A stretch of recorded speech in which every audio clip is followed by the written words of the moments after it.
Assalamualaikum warahmatullahi wabarakatuh. Berjumpa kembali dalam pelajaran simulasi dan komunikasi digital untuk kelas 10 SMK Bangsa. Pada video kali ini kita akan membahas tentang algoritma. Pada video sebelumnya kita sudah membahas tentang logika.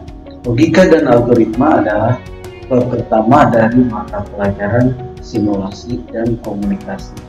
Nah, oke, untuk memahami apa itu algoritma, silahkan tonton sampai selesai video berikut ini. Bertemu kembali dengan pelajaran simulasi dan komunikasi digital.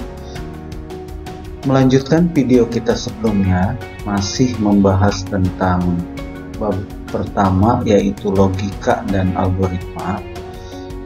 Jika pada video sebelumnya kita sudah membahas pengertian logika, maka pada video kali ini kita akan membahas tentang algoritma.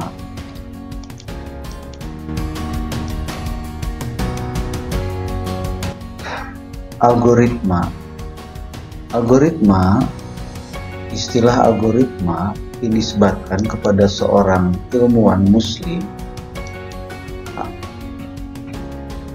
yang bernama lengkap Abu Ja'far Muhammad Ibnu Musa Al-Khawarizmi. Salah satu kitabnya yang populer adalah kitab Al-Jabar, atau lengkapnya Al-Jabar wal Muqabalah, sekitar tahun 825 Masehi. Itu sejarah algoritma. Saat ini kita pasti semua menikmati zaman aplikasi.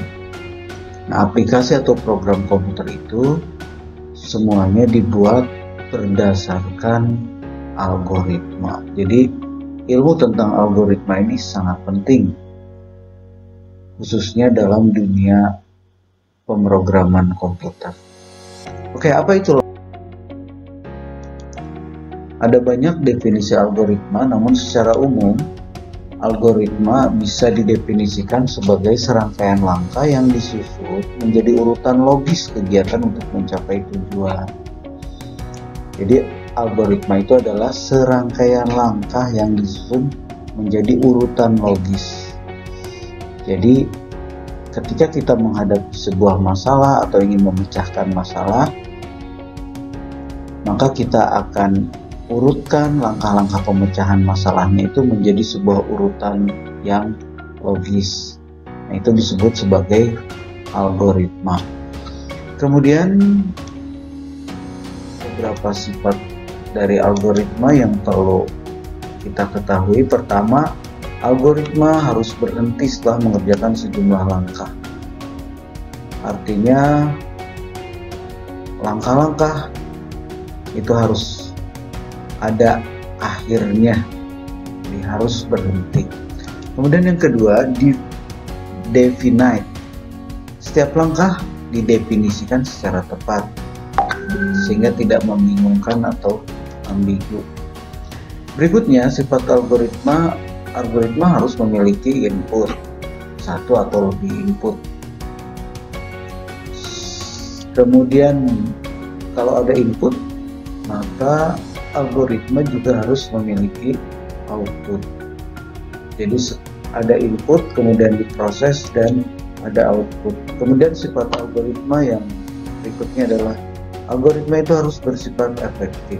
Setiap algoritma harus sederhana sehingga dapat dikerjakan dalam waktu yang sesingkat-singkatnya. Kemudian ada 3 cara penulisan algoritma. Yang pertama, menggunakan bahasa natural, bahasa manusia. Jadi langkah-langkahnya dideskripsikan dengan menggunakan bahasa natural, bahasa sehari-hari, bahasa manusia, misalnya bahasa Indonesia, bahasa Inggris, dan sebagainya.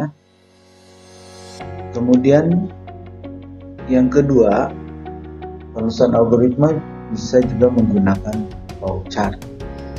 Dengan menggunakan flowchart, maka langkah-langkahnya bisa dilihat secara visual.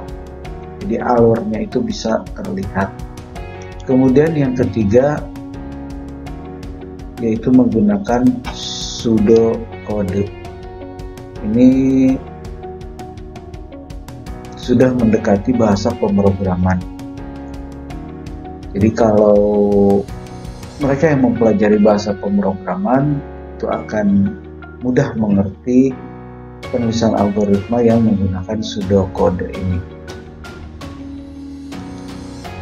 Oke, ini contoh algoritma sederhana yang menggunakan bahasa natural. Misalkan Dina adalah seorang siswa SMK, setiap hari dia pergi ke sekolah. Pada suatu hari ketika Dina akan sarapan, yang tersedia hanya nasi tanpa sayur dan lauk.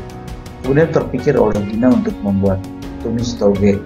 Nah, masalah yang timbul di sini adalah bagaimana cara membuat tumis toge. Maka Dina mendeskripsikan langkah-langkahnya menjadi sebuah algoritma. Pertama, siapkan toge, tempe, cabai, bawang, dan sebagainya. Kemudian langkah kedua, iris bawang merah, bawang putih, cabai, dan lengkuas. Ketiga, panaskan minyak dan melakukan semua irisan. Keempat, goreng tempe sebentar. Kelima, tambahkan toge, kecap, manis, garam, dan sedikit air. Keenam, aduk hingga semua bumbu meresap. Cicipi rasanya. Dan terakhir, toge tumis.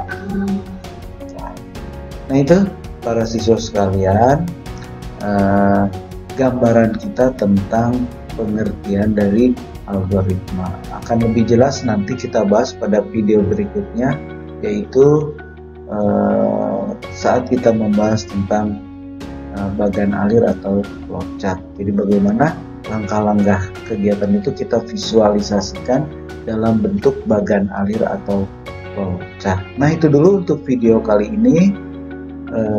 Mudah-mudahan bisa dimengerti. Terima kasih sudah menonton dan tetap tonton channel Doa Bangsa TV. Terima kasih. Assalamualaikum warahmatullahi wabarakatuh.